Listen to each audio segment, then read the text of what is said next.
ফাইজলামি শুরু কর সারা দেশব্যাপী ফাইজলামি শুরু করে দিয়েছে একেবারে নির্মমভাবে, অহেতুকভাবে।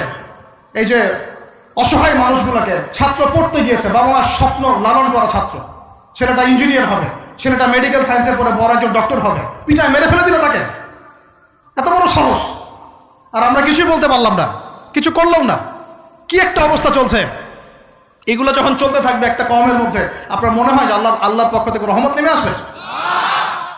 লা ইলাহা ইল্লাল্লাহ বলা একজন মানুষ যদি বেঁচে থাকে, ওই একজন মানুষের সম্মানে আল্লাহ পাক কিয়ামত দিবেন ইনশাআল্লাহ।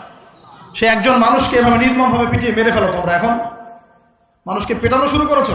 নবী সাল্লাল্লাহু আলাইহি ওয়াসাল্লাম শেষ জামানার হাদিস সম্পর্কে বলেছিলেন যে আমি এক শ্রেণীর মানুষকে দেখি নাই যারা আসবে মানুষকে নির্মমভাবে মারবে।